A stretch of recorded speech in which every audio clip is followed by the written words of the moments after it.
Bukas na ang klinika sa Istrenta, ang kaagapay ng bawat kapamilya sa pag-aalaga ng sarili at kalusugan. Kung kapos sa budget kaya hindi makapagpakonsulta, ako ang kakampi niyo, Doc Dennis. Handang tumugon sa inyong mga katanungang medikal. Rheumatoid arthritis. So in other words, Tita Winnie, meron inflammation sa joint or may damage sa joint. Kaya tinatawag natin arthritis. Pero pag ginamit natin ang salitang rheumatoid at ikabit natin sa salitang arthritis, ito ay isang autoimmune problem. Okay? Ang autoimmune ang pinanggagalingan ng rheumatoid arthritis. Dahil yung sinasabi mong sa edad, yung panay gamit ng joints, yung kilos ng kilos, wear and tear ito, gawa ito ng tinatawag natin osteoarthritis. Pero itong binanggit mong osteoarthritis sa may edad, tsaka itong binabanggit ko naman na autoimmune arthritis, na rheumatoid arthritis are the most common type of joint inflammation. Itong Anong dalawa. difference nila? Difference? Okay, Ang sorry. rheumat- At sinabi okay. mo na, Oo. it's autoimmune. Yes. And this one is due to age. So ano ba ang may problema dito? Ang osteoarthritis, so sabihin natin wear and tear. Ito yung sa dulo ng ating buto, yung cartilage, yung malambot, no? Yung cartilage, yung pag kumain tayo ng manok, yung maputi sa dulo ng stick, no? Yung drumstick. Ito para maging madulas ang Yeah. ating joint. Kung baka sa Cartilage. sasakyan, brake pads. Parang brake pads. Para Oo, para hindi magkiskisan yung metal dalawa. sa metal. Yes, Okay. para walang kiskisan. Kaya nga kung gamit na, wear and tear, nagdalawang buto, nagbabanggaan na. Di masakit yun. Kaya namamaga. Oh. Kasi walang proteksyon, walang madulas. Hindi smooth ang joint mo. Okay. Di ba? Ang joint ay isang anggulo para maging maganda ang pag-bend, pag-use ng kamay. So, kapag osteoarthritis siya, normal lang ba na as we age, nadideplete itong cartilages na ito? Hindi ko gagamitin ang salitang normal, pero mangyayari yan dahil sa gamit na. Okay. Pero, bakit gamit na gamit? Hindi ka nagpapahinga, meron ka bang ginagawa na inaabuso na joint mo? Kaya nagkaroon ng damage. Di ba? Okay. Now, ang problema, pag titingnan natin yan, ikukumpara natin, sabi mo nga, sa rheumatoid arthritis, ang issue dito, yung lining naman, no? Yung lining ng buto and everything, kasi nagkakaroon siya ng inflammation na wala, kasi autoimmune. Kinalaban niya sarili niya, namaga siya. Hindi mo binangga, hindi mo inoveruse, hindi mo inabuso. Siyang nangyari lang. Siya nangyari. Kusa. So, pwede rin ito sa mga hindi may edad, Yes. sa mga younger Yes. people.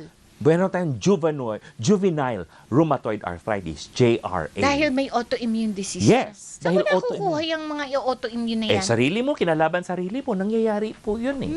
Kaya yun ang tinatawag natin JRA or juvenile rheumatoid arthritis. Kaya kanina, nung sinasabi nyo ng introduction natin ay sa may edad, hindi. Ang RA, hindi sa may edad. Kahit anong edad, pwede. Ano ba yan? Inborn? Hindi. Hindi natin masasabi kung sino magkakaroon ng autoimmune Sa issue. pagkain? Hindi rin. Hindi natin pwede ma-point Nakakainis out. naman, Do. Parang ruleta lang ng kapalaran. Parang ganon. Tingnan mo mga tao, ano ba mga alam natin autoimmune problem? Yung Lupus. Lupus, systemic lupus erythematosus, hindi ba? Okay. So ito ay nangyayari. Ginusto ba natin? May ginain ba siya ng hindi tama? May ginawa ba siyang hindi tama? Lifestyle ba ito? Oo. Mami niya, magulang niya, wala. Oo nga. Bakit siya nagkaroon? Correct. Di ba? So, ibig sabihin, ang sistema niya or ang kanyang immune system, kinalaban ng sarili niya. At ni-reject. Sa pagkakataon na ito, sa rheumatoid arthritis, ang dinamage o ay ang lining ng buto. Yun nga, saan yun, Doc? Iba pa ba Okay. dun sa cartilage yun? Hindi. Oo. Iba yan sa cartilage. Ibig sabihin kasi yung buong pinaka-wrapper ng buto. Hindi ba pag ang buto, sabi natin bulalo o yung mga chicken, whatever natin, pag natuyo, pag i-scratch mo, may parang fiber. Iya, may puti. Yan, ganun yan. Yung lining, yan ang Oh, pinagsasabi okay. natin. So, nagkakabanggaan. Para so, saan ba yung lining na protection yan Protection pa rin. pangkapal and everything. Okay. So, yun? pagbigay- Before the muscles. hindi. Muscle muna. Tapos, Oo yun nga, ang pangkapit. buto. Oo, sa buto. So, Yun yan. itong lining na to, pang kinakapitan ng muscle. Pwedeng kapitan ng muscle, pwede din magbigay ng tensile strength sa buto. Ano yun na Parang proteksyon ba? Para hindi bumper. Bumper. Okay. Para hindi agad-agad, Direkta sa buto ang damage. Okay. Now, ano ang pagkakaiba? Makikita mo sa osteoarthritis, minsan sa isang parte lang ng katawan natin. Pero pag RA, symmetrical. Symmetrical. Kaliwa at kanan ay sabay. Same joint. Kunwari, wrist joint ko, yun, parehong masakit. Parehong namamaga. Symmetrical. Same joint, both sides. Hindi pwede isa lang. Sa RA, hindi. Kadalasan, symmetrical. Parang kasi, Pero sorry. ang osteo, Tita Winnie, kung sa bagay, sabihin natin, merong tennis player, Yeah. golfer. So, right. So, meron isang particular joint lang ang gamit na gamit. So, yan lang ang medyo... Depende on what part what of part, what do sport. you use Yes. mainly. Yes. Okay. So, makikita natin.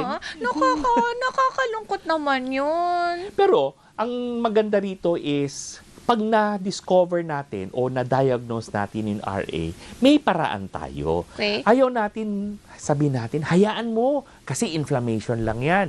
Meron mga gamot na anti-inflammatory, meron din anti-pain or analgesic. Okay. Pero syempre, aalamin natin dahil pag hindi natin ginamot ito, magkakaroon ng disability, stiffness, hindi ka makahawak, ultimo pagkain, pagsulat, mahirapan ka. Okay. Di ba? May deformities din ba? Magkakaroon ng deformities later on dahil magkaking matigas, stiffness. Di ba? May mga stiffness ka and being autoimmune, there are times, yung tinatawag natin flare. Biglang, oops, lalakas, gagrabe, sasakit, walang rason dahil sa nga autoimmune. So, ginagamot mo yung RA at the same time yung autoimmune disease? Hindi. Ang autoimmune kasi, hindi mo na makontrol. Except na lang, meron tayong tinatawag na modulating medications. Kung gusto mong gamitin yon, Naku, diba? kaloka na. May mga sintomas ba yan, Dok? Well, pain, joint pain, swelling, Eh, di ba? swelling. Importante yon. Nawawala po ang flexibility. Hindi po masyadong magalaw dahil hindi mo igagalaw dahil ang sakit. Okay. Di ba? May ano pa? Pamamaga, minsan. Mamaga? Arthritis, Oo. itis. Oo, kasi namamaga, itis. Hindi mo kikilos yan, ano? So, nagkakaroon din minsan, sabi ko, lining, baka i-erode niya yung buto. Dahil siya yung nakabalot sa buto eh. Oo nga. Siya yung wrapper niya eh. Oo nga. So, baka magkaroon ng bone erosion pag hinayaan natin. Pwede It ba will yun? result to joint deformity. Kaya nga binanggit ko na nawawala po ang flexibility, hindi ka makaka-perform ng activities of daily living.